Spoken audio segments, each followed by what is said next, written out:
Dollar. Dirt on money, no soul. Had to go and get it, ain't no time to kick it. Got a stack of flip for my foes. Dollar. Please tell me you can hear me. Don't turn your back and don't neglect me. Just let me know if you need me. Dollar. Let me watch out for my partners. Keep my money long, get my team strong. Let me run away from my problems. Yo, what's good, original crew, man? We're back today, man. We got a good one for y'all today, hopefully. Today's video is brought to you by Chillin' Scares. We haven't did Chillin' Scares in a while. We got serial killers that are still on the loose today. Somebody bedtime. We ain't going to sleep just yet, shawty. So come on, we gotta wake up. We got a few more videos we're gonna knock out. we finna be off for a while, so we gotta get them going. But she like whatever. But hey, with that being said, before we get into it, man, make sure y'all check out the links in the description box down below. You already know where to go if you want the first part. You gotta do it. Check out down below. Also, if you enjoyed today's visuals, okay, with a thumbs up. Also, y'all know, man, we on the road 300K. We can't get there without y'all. We're trying to hit that mark before the summer ends. So we need y'all help to get there, man. But also, do you know anyone that you feel like you're gonna be on the list? Do you know any Yeah, you do. It's one that is a possibility. That's gonna be the one in Chicago. Oh, the man. We don't know who he is. Oh, but it's like 50 person? women. 50 women has 50 women have died. Yeah, possibly, yeah. That's the one that should make the list. But I don't know about any others, man. Let's get it. Let's check it out. Let's see what it's about. Vending machine killer. On April 30th, 1985, a 45-year-old truck driver stopped near a vending machine in Fukuyama, Japan. He was exhausted from work and was looking for an energy drink to help him power through the rest of the day. When he approached the vending machine, however, he noticed something surprising. A bottle of Oranaminsi energy drink was already in the pickup tray. Thinking he'd lucked down on a free drink, the truck driver wasted no time chugging it down. What he didn't know was that this would be the last drink he would ever taste. Instead of the refreshing feeling he was looking for, he felt something horribly wrong with his body. A bitter, burning sensation quickly spread throughout his throat, followed by an intense wave of nausea. It wasn't long before he was lying on the road in excruciating pain. He was rushed to a nearby hospital where doctors discovered a lethal amount of paraquat dichloride in his system. Paraquat is an herbicide that was quite common in Japan at the time. More importantly, it's also highly toxic to humans. When ingested, it can lead to severe nausea, throat inflammation, internal chemical burns, and eventually death. This is also why it's been banned completely from over 70 countries to date. Unfortunately, despite knowing the reason for his illness, there was nothing the doctors could do to save his life. There's no antidote for the deadly chemical today, let alone back then. So, after hanging on to his life for a month, the truck driver passed away on the 30th of May, 1985. At first, investigators assumed that given the nature of his work, he might have accidentally encountered the toxic substance while on duty. However, after reviewing his haul records, they found no trace of this herbicide or anything remotely linked to it. This left them with only one conclusion: the chemical was mixed into the drink he consumed just moments before collapsing in agony. But with no leads or concrete evidence, they couldn't determine whether it was a murder or self-inflicted act, resulting in the case getting shelved for the time being. Now, while this might sound absurd today, you have to understand that paraquat was readily available in the country at the time. You didn't need any prescription or identification to purchase the chemical, leading to over 1,400 people using it as the poison of their choice in 1984 alone. In other words, the possibility of it being self-inflicted was just as high. However, just as the investigators were about to give up on this case completely, they received tragic news. Another person had fallen victim to the same poison after consuming Oranaminsi on the 5th of September. Then another 6 days later, and one more 2 weeks after that. By this point, it was clear that someone was deliberately poisoning vending machine drinks across Japan. This was the work of a deranged serial killer. Unfortunately, this supposed killer was also extremely thorough. He didn't leave any fingerprints or DNA evidence on the drinks he tampered with, and only targeted vending machines with no CCTV cameras nearby. As for why his victims willingly drank the unknowingly poisoned drinks he left behind, that had to do with the buy one get one free promotion Oranaminsi was running around the time to entice younger consumers. However, since some people only wanted the one drink, they often left the second free drink near the vending machine as a gift for the next person. This was common enough that people didn't find the laced drinks suspicious and drank them without a second thought. Sadly, this method was terribly effective. By the end of the year, this mysterious vending machine killer had claimed the lives of 12 victims and had severely injured 35 more. But as I mentioned earlier, this killer was a master of hiding his tracks. He operated all across western and central Japan, as well as Tokyo, making it near impossible for investigators to pinpoint his location. The lack of evidence also made it difficult to figure out his motive. Some speculated that he was doing all this to extort money from Otsuka Pharmaceutical, the company that made Oranaminsi. This is because in 1984, a group called the Mystery Men with 21 Faces threatened to poison food products unless the companies paid them money. So some believed that the vending machine killer was a copycat and wanted something similar. However, this theory didn't last very long because Otsuka Pharmaceutical didn't receive any demands or extortion letters from the perpetrator. Additionally, the killer also began using other drinks, like the drink Real Gold and even Coca-Cola. Hiroaki Iwao, a Tokyo professor of criminal sociology, proposed a more disturbing theory regarding the killer's motives. He stated, "It is not uncommon for Japanese who live under tremendous pressure, both on the job and in overcrowded communities, to let out their frustrations by hurting someone else. The person responsible may even wait around to see who buys the poisoned drink. He or she may find this is a kind of exhilarating release from the tensions of life in Japan." But even if this was the truth, it still didn't bring investigators any closer to catching the suspect. Left with no other options, the authorities turned to the public and launched a nationwide campaign on the 27th of September. They placed signs and distributed leaflets telling people to avoid suspicious free drinks and to properly inspect the cap seals on their beverages before consumption. They also instructed vending machine owners to investigate their stock for any anomalies and told chemical shops to monitor their customers more closely. It's unclear how effective this campaign was, as the number of victims kept increasing even after its launch. But then something unexpected happened. On the 17th of November, the murder spree stopped completely after the death of a 17-year-old girl. She was the only female to have died from the poisoning. It's possible that the person who committed these atrocities had a moral code against harming women. Though that's nothing more than a baseless speculation. Yeah. Due to the complete lack of evidence, the vending machine killer was never identified, cementing this case as one of the most chilling, unsolved mysteries in Japanese history. You know how scary that gotta be at the time? Like, the fact that I'm just going to the vending machine, and it's like, cause I think anybody would have like indulged in that. You know what I'm saying? Even here in the States, you go to a vending machine, you already got something in there. A lot of people gonna pull out that and be like, "Oh, I got," you know what I'm saying? Got me something extra. Yeah. Like, even because I remember doing that even in like middle as young. You go to the vending machine, you got something else already. You be like, "Shit, I didn't hit." You're like, "What is it?" If it's something you don't want, you leave it. But if it's something you want, you're like, "Shit, I came up." Yeah. Especially if I check and it's already a drink in there that I want, I'm gonna just get that drink. I'll save my money. So anybody would have just, you know. Yeah. Like, yeah. That's scary, man. It is. It really is. Little Rock serial stabber.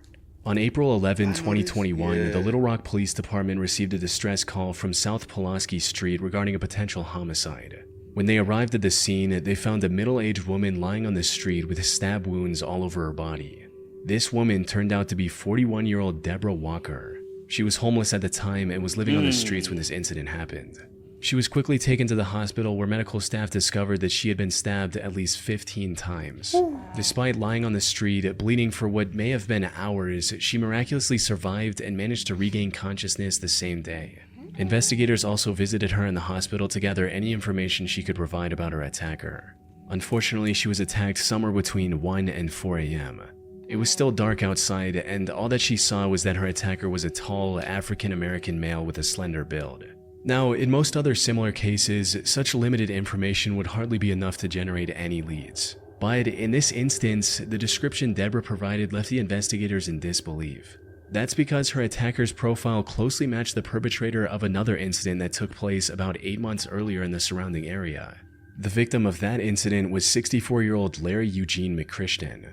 He was living in Little Rock with his daughter Sarah, who was on probation at the time.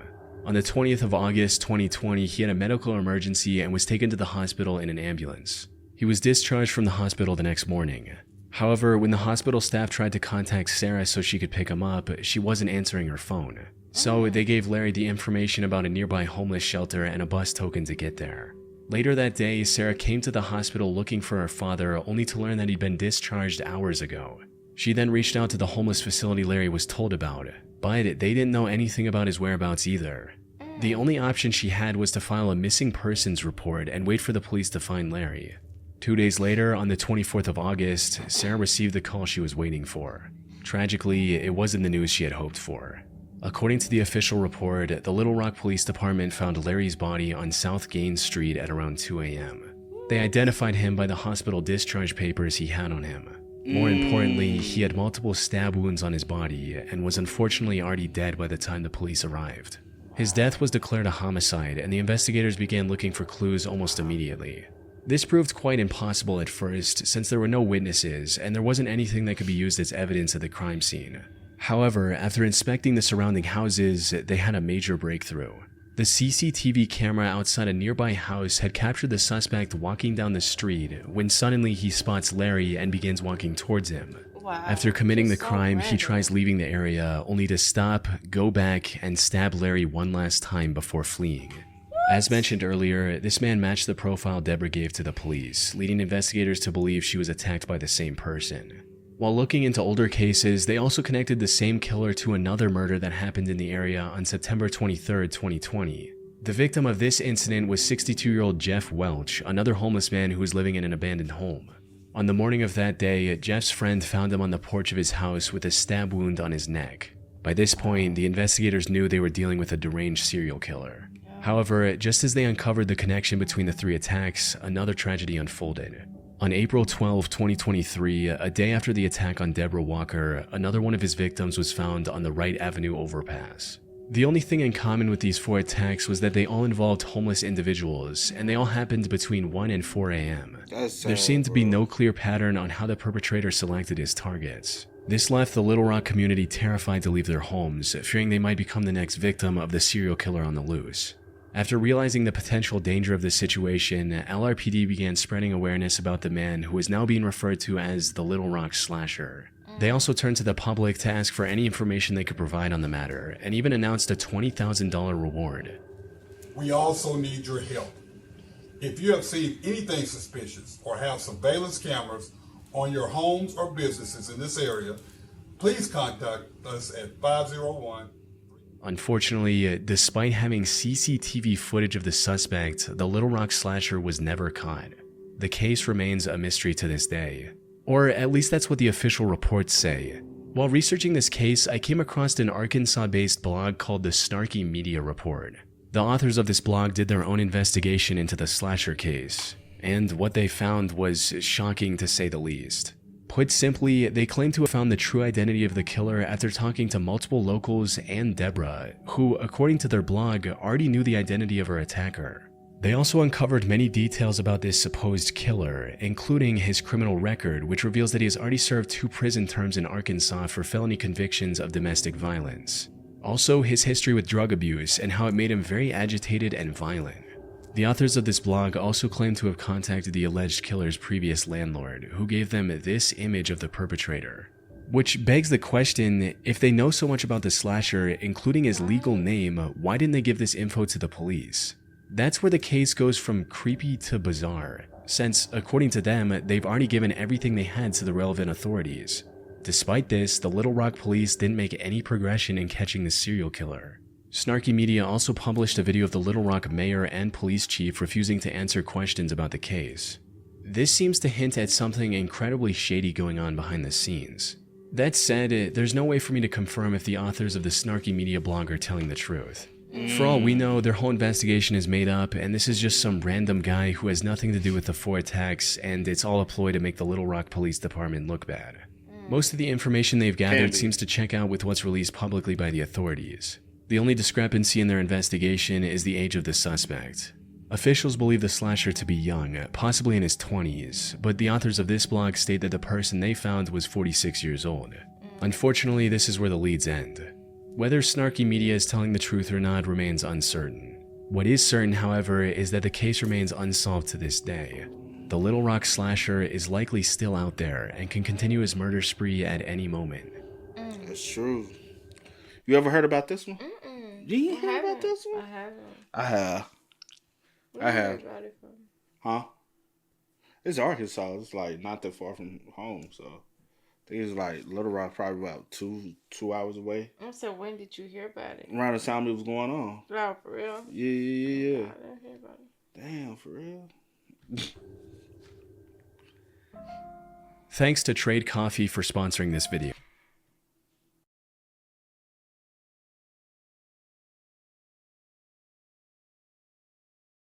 .com/chilling to get your free cold brew maker with select cold brew subscriptions.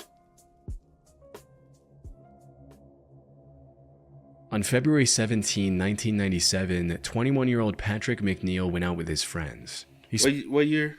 1997. 1997, 21-year-old Patrick McNeal went out with his friends. He spent the evening out drinking with his friends in the Dapper Dog Bar in Manhattan.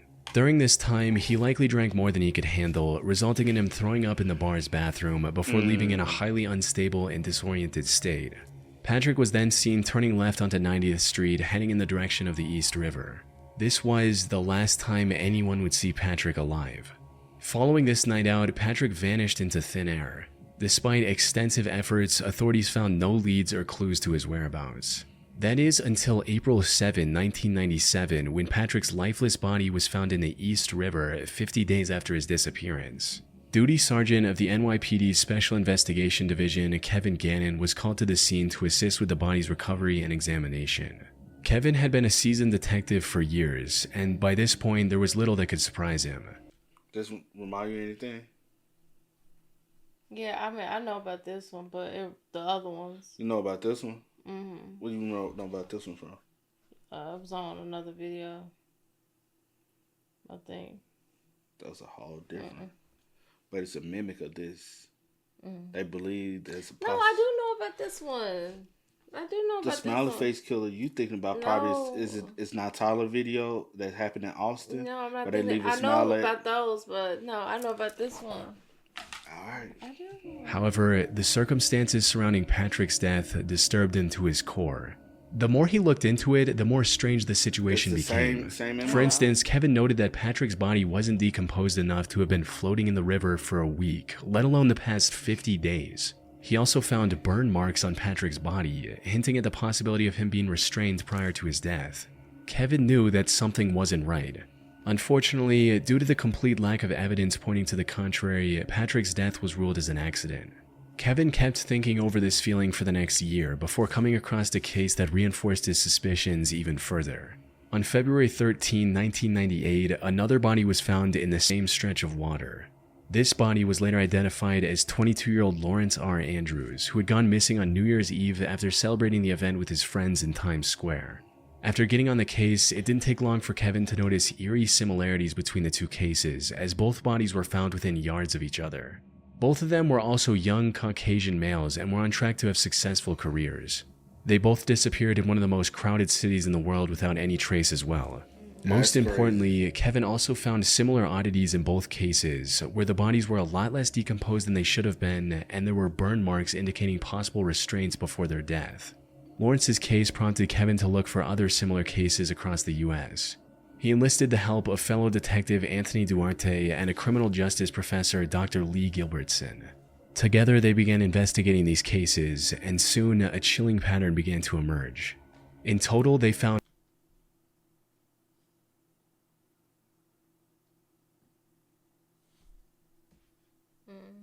That's a Tennessee license plate.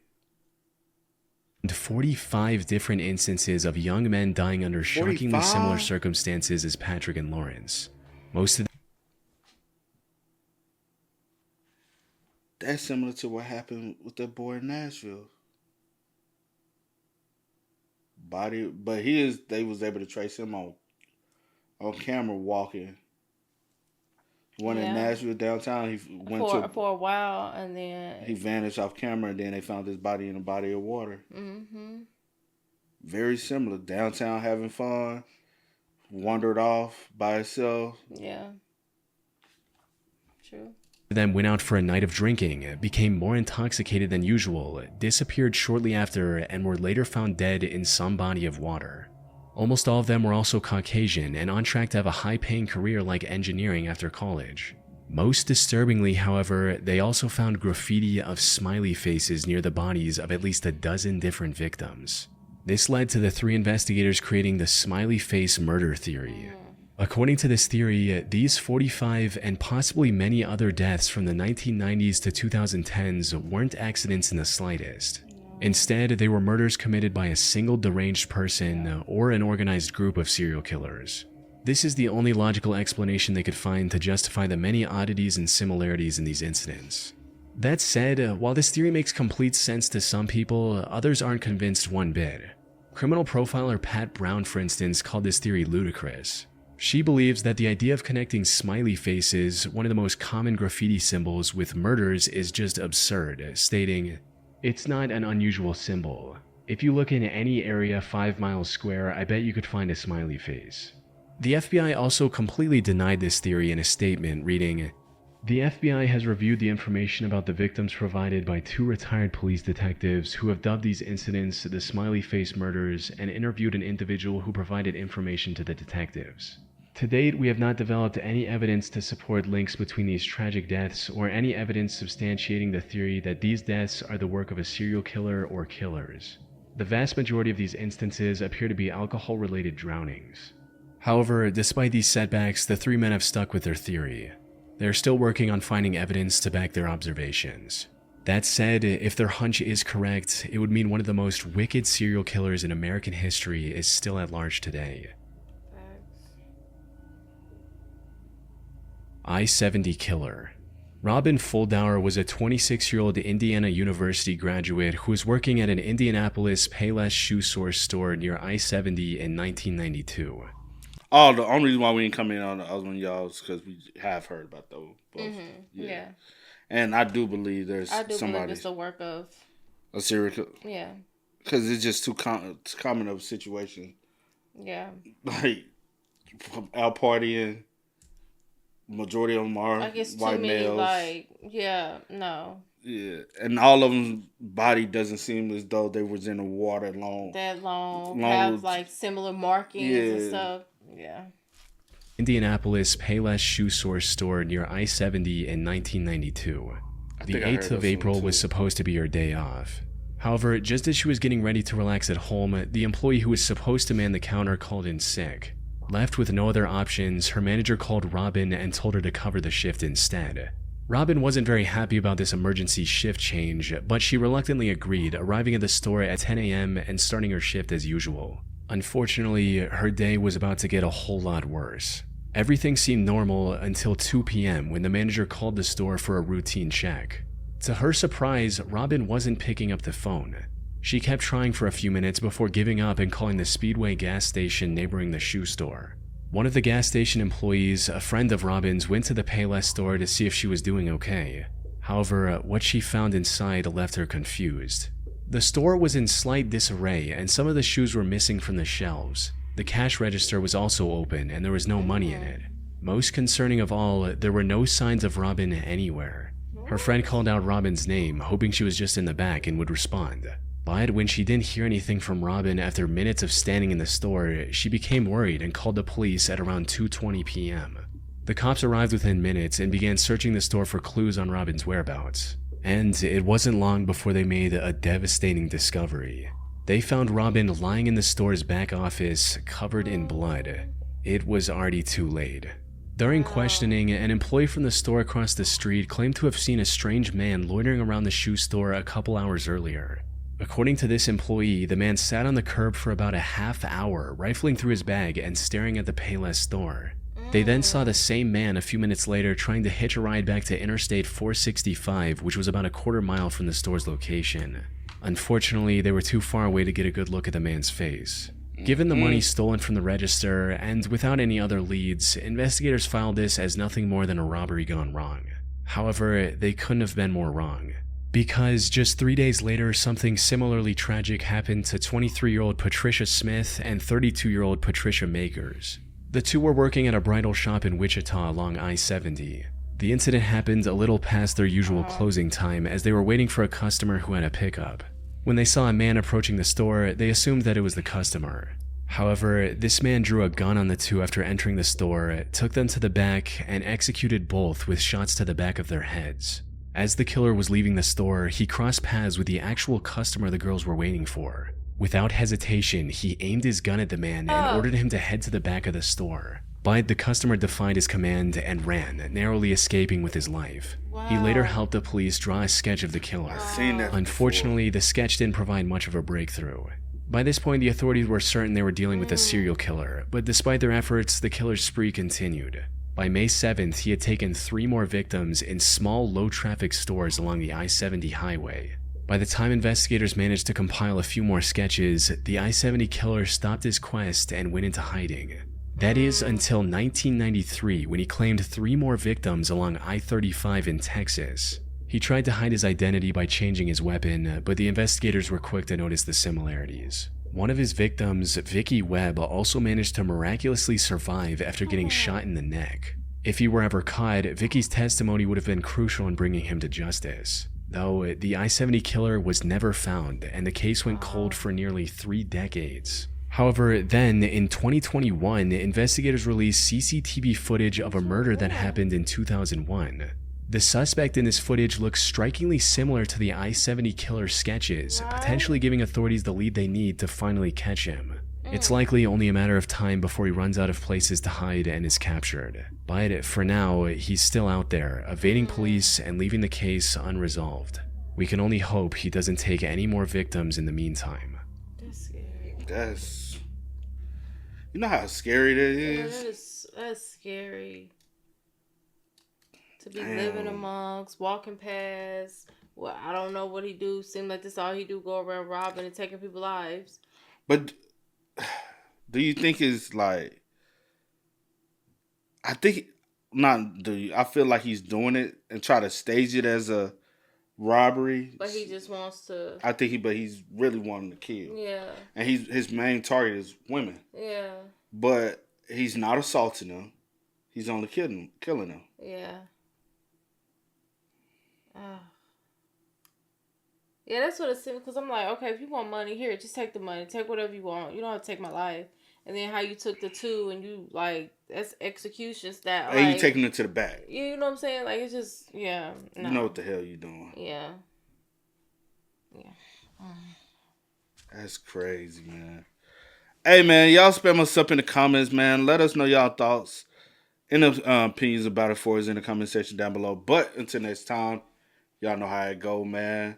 I do go by the name DJ New Kid. This is Sierra Nicole. We Are. We out. Go and get it, ain't no time to kick it. Got a stack and flip for my foes. Dollar, dollar, dollar, dollar. Please tell me you can hear me. Don't turn your back and don't neglect me. Just let me know if you need me. Dollar, dollar, dollar, dollar. Let me watch out for my partner.